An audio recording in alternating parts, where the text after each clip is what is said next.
नमस्कार, मैं हूं अमित उप्रेती और आप देख रहे हैं आईपा, जहां हम बात करते हैं प्रदेश की प्रगतिशील राजनीति को लेकर।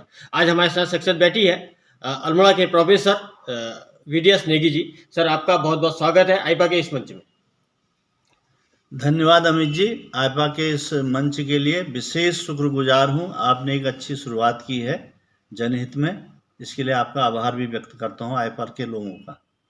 सर, मेरा सबसे पहला क्वेश्चन आपसे ये है कि आप सुमन सिंह जिन्ना विश्वविद्यालय के एक प्रोफेसर हैं, इतिहासकार के उसमें पद में हैं। आपका क्या मन में आया है कि जो आपको अब राजनीतिक में आना पड़ा? जो आईपा की नाम से ही है और वास्तव में कहीं न कहीं आईपा से मेरे विचार मिलते हैं, ऐसा मुझे लगता है। क्योंकि अभी तक मैंने देखा कि जो हमारा राजनीतिक क्षेत्र है, ऐसा नहीं कि कभी विधायक भी नहीं रहा हो, यहाँ विधायक सांसद हमेशा रहे हैं, लेकिन जन समस्याएं जस की तस हैं। मेरे मन में विचार आया कि मेरा क्षेत्र बहुत पिछड़ा हुआ है, क्यों न अपने क्षेत्र के लिए कुछ चीज़ें सोची जाएं, और कम से इसके लिए आवश्यक है कि आपको कहीं न कहीं विधानसभा तक पहुंचना पड़ेगा। जिस प्रकार से विधायक निधियों का दुरुपयोग होता है, जिस समय से शासन सत्ता का दुरुपयोग होता है, जनहित में जो आवश्यक कार्य हैं वो वंचित रह जाते हैं। इसलिए मुझे लगा कि कम से कम अगर मुझे प्रतिनिधित्व का अवसर मिलेगा तो मैं कुछ योजनाएं अपने विधानसभा क्षेत्र में लागू करवाना चाहता हूं। और मेरा ये भी साथ में विचार है कि मैं जो विधानसभा में विभिन्न योजनाएं लागू करूंगा और रानीखेत विधानसभा को एक आदर्श विधानसभा के रूप में परिलक्षित करना चाहता हूं। सर, आपने जो है बीजेपी की ओर से प्रत्याशी के लिए दावेदारी ठोकी है, तो आपने बीजेपी को ही क्यों चुना? कांग्रेस भी थी, आप पार्टी भी यहाँ पर है, या यूकेडी का है, पुरानी पार्टियां हैं, कई अन्य पार्टी, तो आपने बीजेपी को ही क्यों चुना है? बीजेपी के साथ मेरा शुरुआती तौर से जुड़ाव रहा है। मेरी पृष्ठभूमि जो है राष्ट्रीय स्वयंसेवक संघ की है। मैं रानीखेत क्षेत्र में तहसील में प्रचारक के नाते, संघ प्रचारक के नाते काम भी किया हूँ। अल्मोड़ा में भी काम किया हूँ, अन्य क्षेत्रों में भी काम किया हूँ। वहाँ पर पूरा क्षेत्र जो है उसमें बहुत बड़ी तहसील हुआ करती थी, आज तो 2 तहसील बन गई। एक एक चप्पा चप्पा मैंने देख रखा है, लोगों से रूबरू हूँ, और मेरा गृह क्षेत्र भी वहीं पड़ता है। इसलिए क्योंकि गृह क्षेत्र है, मुझे वहाँ के दुख के बारे में, वहाँ के कष्टों के बारे में ज़्यादा चिंता है, इसलिए मैंने उसको चुना है। अच्छा सर, जिस तरीके से देखा जाए, एक तरफ से मोदी जी ये कहते हैं कि युवा सोच युवा आगे मुख्यमंत्री है, और कई दावेदार युवा भी हैं और कई वरिष्ठ नेता भी इसमें दावेदारी करें, तो अपने आप को यहाँ पर कहाँ पर देखते हैं? देखिए, एक विषय होता है युवा सोच। जैसे जैसे पोस्टर बनते हैं, जैसी स्थितियां होती हैं, तो हर एक पार्टी का अपना एक बनता है युवा सोच, युवा विकास। ये सब अच्छी बातें हैं, लेकिन इसका कदापि तात्पर्य नहीं कि वरिष्ठ लोगों को मौका ही नहीं मिलेगा, उनकी ज़रूरत ही नहीं होगी, है ना। इसलिए आवश्यक है कि हर वर्ग का वहाँ प्रतिनिधित्व होता है, ऐसा नहीं है। सर, अभी तक देखने में आया है, तो आपको क्या लगता है कि कितने काम आपके क्षेत्र में अभी तक हो पाए हैं? अब बहुत मैंने जितना क्षेत्र भ्रमण किया, काम हुए हैं, सड़कें भी बनी हैं, विद्यालय भी खुले हैं, बिजली के पोल भी लगे हैं, पानी के नल भी लगे हैं, बहुत सारी चीज़ें हुई हैं। मैं ये तो नहीं कहता तो विकास नहीं हुआ, काफ़ी कुछ हुआ है। क्योंकि आज से 20 साल पहले पिछले चुनाव में, चाहे वो 89 का चुनाव हो, 91 का चुनाव हो, 96 का चुनाव हो, हमने गले में चैलेंजर लटका के गाँव में पदयात्राएँ की थी।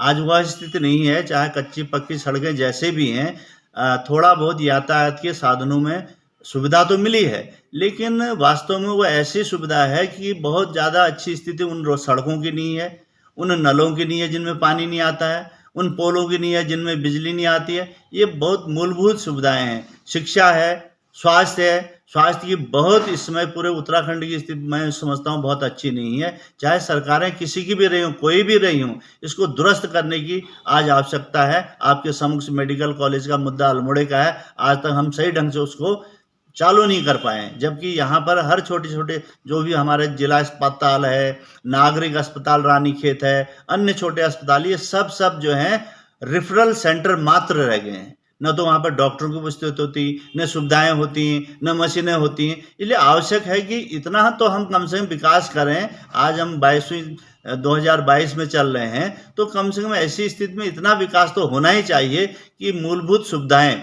जो छोटी सुविधाएं वो तो मिले। एक छोटा सा MRI के लिए हमको हल्द्वानी, बरेली, लखनऊ जाना पड़ता है। कम से ये सुविधाएं यहाँ होनी चाहिए। अच्छे डॉक्टर्स यहाँ पर आ सकते हैं, असंभव कुछ नहीं है, केवल योजना बनाने की बात है। सरकारें इस ओर ध्यान दें, प्रतिनिधि ध्यान दें, चाहे किसी भी दल का प्रतिनिधि हो, कहीं न कहीं मैं समझता हूँ इसमें जन प्रतिनिधियों की ढिलाई है। उनका अपने क्षेत्र के प्रति जो लगाव होना चाहिए, जो जनता के प्रति एक रेस्पॉन्सिबिलिटी होनी चाहिए, अकाउंटेबिलिटी होनी चाहिए, उसकी आज आवश्यकता है। और अगर मुझे अवसर मिलता है तो निश्चित रूप से मैं इसको एक आदर्श के रूप में अपने आप को और अपनी विधानसभा को प्रस्तुत करने का प्रयास कर रहा हूँ। नहीं, अभी सर जिस तरीके से भी आपने कहा कि स्वास्थ्य की सेवा है या पानी की दिक्कत है या कहीं है, सरकार तो आपकी है ना, बीजेपी की है, तो वो उन्हीं के उसमें ये दिक्कत है तो वो क्यों नहीं पूरा कर? देखिए, सरकार बीजेपी की हो या कांग्रेस की हो, इससे बहुत असर नहीं पड़ता है। असर ये पड़ता है कि जो मूलभूत चीज़ें हैं उसको पूरा अब ये अल्मोड़े का मेडिकल कॉलेज का उदाहरण हम देखते हैं, क्या ये कांग्रेस की सरकार में नहीं बना? क्या ये बीजेपी की सरकार में नहीं चल रहा है? सरकारें अदलती बदलती है, लेकिन हमारे जन प्रतिनिधियों की कमी रही है, चाहे किसी दल का हो। मेरा किसी को आरोप प्रत्यारोप करने का सीधा असर ये नहीं है कि हमारे प्रतिनिधियों की बहुत बड़ी कमी रही है, जनप्रतिनिधि की, जो मुझे अपार दुख है। नहीं तो अपने शिक्षा क्षेत्र का आदमी हूँ, पढ़ने लिखने वाला आदमी हूँ, एकेडमिक से मेरी रुचि नहीं बल्कि मेरा कष्ट है जो मैं आज चुनाव के लिए सोच रहा हूँ। अच्छा, अभी आपने थोड़ी देर पहले कहा था कि आपके क्षेत्र में चाहे पानी की समस्या है, बिजली की है, चाहे पोल की दिक्कत है, जो भी काम है, वहाँ पर के विधायक तो अभी करण मेहरा जी कांग्रेस से है, तो यानी जो काम किया तो उनसे संतुष्ट हैं आप? नहीं, मैं करण मेहरा के कामों से व्यक्तिगत में आक्षेपण नहीं करूंगा। कहीं नहीं कि उनके बारे में तो मैं पूरे क्षेत्र में जान लोगों में बहुत नाराजगी है। उन्होंने जब से चुनाव जीते तब से कई क्षेत्रों की ओर मुख ही नहीं किया है, केवल कुछ सड़कों के ठेकेदार तक सीमित रह गए वो लोग। तो इसलिए ऐसा नहीं होना चाहिए। आद्योपांत आपको जब तक विधायक इंटरेस्ट नहीं लेगा अपना समझ के, अपना घर बनता है तो आप 10 चक्कर मारते हैं, जब पब्लिक की सड़क बनती तब 2 चक्कर क्यों नहीं मारते हैं? क्यों प्रतिनिधियों का कसते क्यों नहीं है? आज जो सारी इन चीज़ों में मूलभूत जो चीज़ें बन रही हैं, जो कमीशन खोरी है, इससे आप भी वाकिफ हैं, दुनिया भी वाकिफ है, जनता भी वाकिफ है। मैं चाहता हूँ ये कमीशन खोरी खत्म होनी चाहिए, तभी सही काम होंगे, तभी व्यवस्थित काम होंगे, पक्के काम होंगे। आज जिस सड़क का व्यय 10 लाख रुपया आता है, उसके लिए बजट होता है आपका 30 लाख का, लेकिन लगता है उसमें 5 लाख। स्थितियाँ ये हो रही हैं, तो इसलिए ये चीज़ रुकनी चाहिए ना। नहीं, जहाँ पर कमीशन खोरी हो रही है, सरकार तो बीजेपी की है, तो बीजेपी ने उसमें करना चाहिए। अरे सरकार बीजेपी की हो, कांग्रेस की हो, जब तक हमें जनप्रतिनिधि ईमानदार नहीं होगा, जब तक जनप्रतिनिधि के अंदर दर्द नहीं होगा, उनको ब्यूरोक्रेट्स को रोकेगा, ब्यूरोक्रेट्स को बताएगा। जनप्रतिनिधि को पता ही नहीं क्या ब्यूरोक्रेट्स कर रहे हैं, कहाँ क्या हो रहा है, सब केवल वाई हो रही है। लेकिन वास्तविक बात है, जनप्रतिनिधि जब तक अपनी रेस्पॉन्सिबिलिटी नहीं लेगा, उसका इंटरेस्ट नहीं होगा हर छोटी बड़ी योजनाओं में। आपने अभी तक सोचा ही कहाँ पर किसी भी दल के प्रतिनिधि ने ये बताइए। हमारे यहाँ पर रानीखेत एक कैंट क्षेत्र है, सबसे पुराना कैंट है। यहाँ पर हमारे बच्चे गांव में दौड़ते हैं, कोई फील्ड नहीं होता। सड़कें अब हुई हैं, थोड़ा बहुत सड़कों पर बच्चे दौड़ने लगे। इससे पहले तो पैदल मार्गों से दौड़ते थे, फिर भी आर्मी की रेस में निकलते फर्स्ट हैं और भर्ती हो रहे हैं।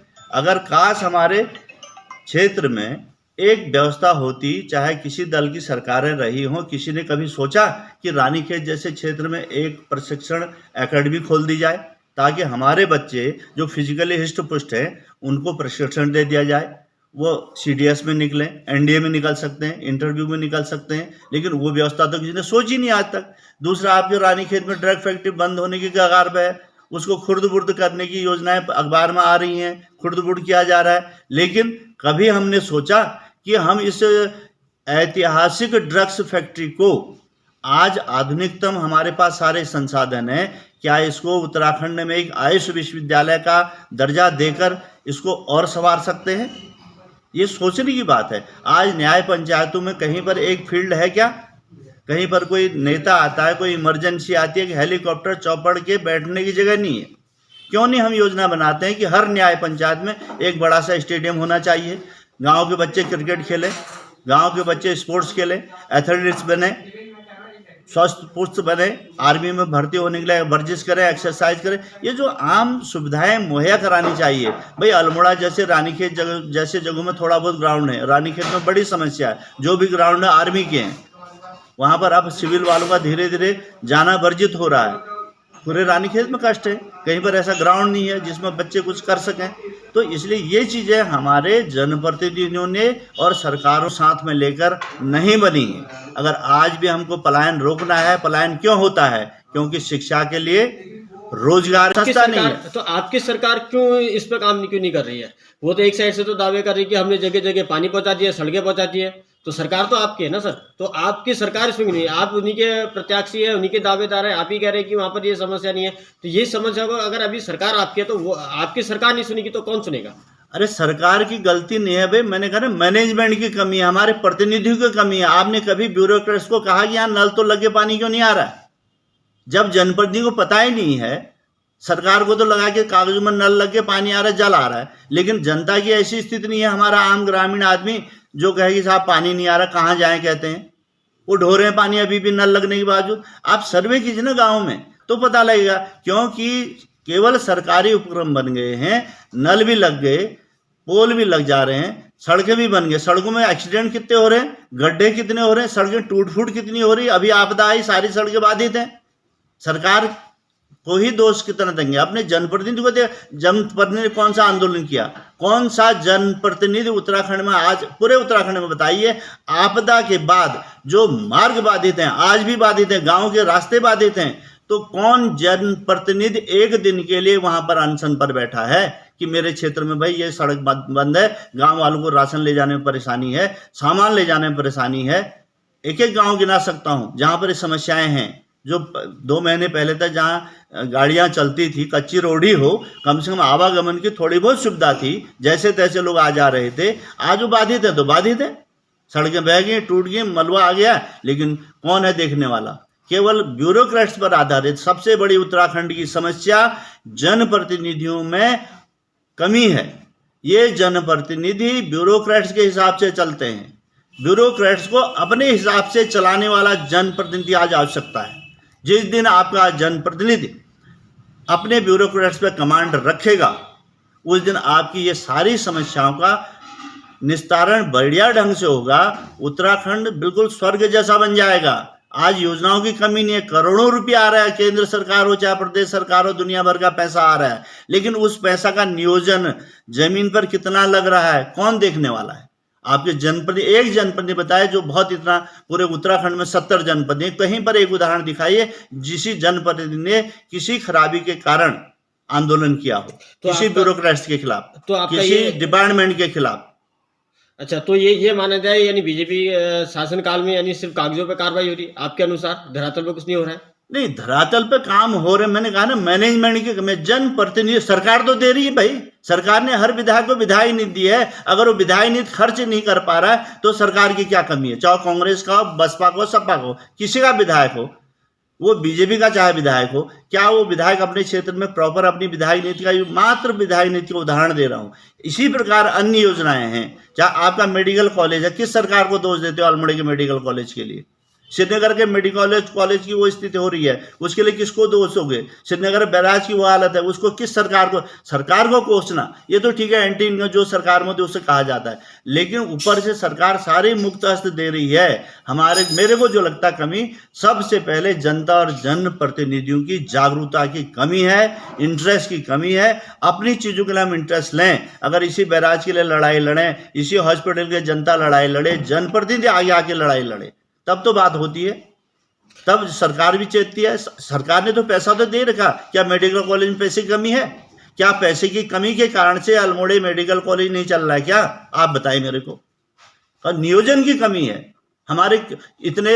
अल्मोड़ा तो राजनीति का केंद्र है बहुत बड़ा, यहाँ कितने वो निकलेंगे, पूर्व विधायक निकलेंगे, पूर्व मंत्री निकलेंगे। क्या कभी 4 लोग यहाँ के नेतागण इस हॉस्पिटल के लिए, इस मेडिकल कॉलेज के लिए एक साथ बैठकर सामूहिक जैसे कोई योजना किसी ने बनाई, कहीं अखबार में आया कि इतने दलों के लोग बैठे? ये है जनप्रतिनिधियों की कमी, वो अपने अपने कामों तक सीमित रहते हैं। अच्छा सर, जैसे मैंने आपसे पहले भी कह चुका कि आपने दावेदारी की है रानीखेत से, विधायक के प्रत्याशी बीजेपी से, और कई युवा भी इसमें दावेदारी में है, कई वरिष्ठ नेता भी हैं। क्या अगर आपको मान लो बीजेपी टिकट नहीं देती है तो क्या आप निर्दलीय चुनाव लड़ेंगे? देखिए, प्रश्न आपने बहुत अहम प्रश्न कर दिया है, क्योंकि मैं शुरू से, मैं सन 80 से जब से होश संभाला है, मैं बीजेपी के, चाहे मुरली मनोहर जोशी जी का इलेक्शन हो, चाहे वो भगत सिंह कोश्यारी जी का इलेक्शन हो, चाहे वो जीवन शर्मा जी का इलेक्शन हो, चाहे बच्चे सिंह रावत जी का इलेक्शन हो, ये तो संसदीय इलेक्शन है। उसके बाद जितने भी विधायकों के इलेक्शन हो, मैं हमेशा और ज़्यादा समय मेरा उसी क्षेत्र में उपयोग हुआ है। पिछले कुछ वर्षों से मैं दूसरे क्षेत्रों में भी काम कर रहा हूँ, लेकिन मेरा उस पार्टी के प्रति, उस संगठन के प्रति एक रुझान है। अन्य संगठनों से, अन्य पार्टियों से ये संगठन, ये पार्टी मुझे उचित लगती हैं। इसमें कमोबेश लोगों में चिंतन की कम से कम थोड़ा सा तो कल्पना है, कुछ अच्छे काम करने चाहिए, इसलिए मैं उसी पार्टी संगठन से जुड़ा हूँ। अब टिकट देना न देना वो जनहित में क्या पार्टी सोचती है, किसको टिकट देती है, मेरे को अन्य लोगों की तरह टिकट की मृगमरीचिका नहीं है। मैं केवल अपनी एक योजनाओं को, अपनी भावनाओं को जनता के सामने प्रस्तुत करने की दृष्टि से मैंने टिकट के लिए दावेदारी की है। अब बाकी संगठन और पार्टी का है कि किसको टिकट दे। मेरा कहीं पर ऐसा नहीं है कि मैं निर्दलीय उठ जाऊंगा या पार्टी के दूसरे कैंडिडेट को टिकट मिल जाएगा समर्थन नहीं करूंगा। मैं तो पार्टी के संगठन के लिए काम करूंगा। इतने मेरे 40-45 साल की मेहनत है, मेरी एक समाज में अपना स्थान है। आया राम गया राम को मैं पसंद भी नहीं करता हूं। ऐसी मानसिकता बहुत खराब होती है समाज के लिए भी। आप 50 उदाहरण खुद दे सकते हैं, चाहे कांग्रेस से आए बीजेपी में, बीजेपी से कांग्रेस में, कांग्रेस से फिर बीजेपी में, ऐसे बहुत सारे उदाहरण मिलेंगे। चाहे मंत्री भी रहे हों, बड़े बड़े नेता रहे हों, लेकिन इनकी जो दलगत राजनीति ये लोग करते हैं, इनकी पृष्ठभूमि जैसी भी हो, लेकिन इनका समाज में क्या स्थिति है, आप ये बताइए। अच्छा सर, अगर मान लीजिए बीजेपी आपको टिकट देती है और आप जनप्रतिनिधि चुन के विधानसभा पहुंचते हैं, तो आपकी सबसे पहली प्राथमिकता क्या रहेगी? देखिए, हमारा तो सीधा सीधा उद्देश्य है जनता की, आम जनता की जो समस्या है उनके बारे में सोचना, विचार करना, उसको सरकार में प्रस्तुत करना, उसके लिए फंड्स जुटाना और समुदायों को एग्री करना। जैसे मैंने तय किया है कि जितनी भी न्याय पंचायतें हैं मेरे क्षेत्र में, हर न्याय पंचायत में खेल का मैदान बनाया जाएगा। पहली मेरी प्राथमिकता ये है। अभी आपने एक मीडिया पे क्वेश्चन ये उठाया था कि मीडिया इन चीज़ों को दिखाया। मीडिया लगातार इन बातों को उठाते रहता है, चाहे जल जमीन की बात है या पानी की बात है या कई अन्य मुद्दे हैं, लेकिन सरकार को उस तरफ ध्यान देना चाहिए। तो मीडिया ने, आपकी सरकार द्वारा कितना इतना ध्यान दिया गया है? लगातार अगर देखा जाए अखबारों में या टीवी चैनलों में या पोर्टलों में अगर देखा जाए तो बराबर ये मुद्दे लगातार उठते आए हैं कि लगातार पलायन हो रहा है। पलायन को रोकने के लिए आपकी सरकार द्वारा क्या कदम उठाया गया है? अगर बात करें जंगली सुअर है और आपके बंदरों का आतंक है, गुलदारों का आतंक लगातार बढ़ रहा है, तो आपकी सरकार द्वारा यहाँ पर क्या किया जाए? देखो, मीडिया ने समय समय पर बातें उठाई हैं और मीडिया बड़ा महत्वपूर्ण है लोकतंत्र में। चौथे स्तंभ के रूप में जाना जाता है। ये खाली थ्योरी नहीं है, प्रैक्टिकल है।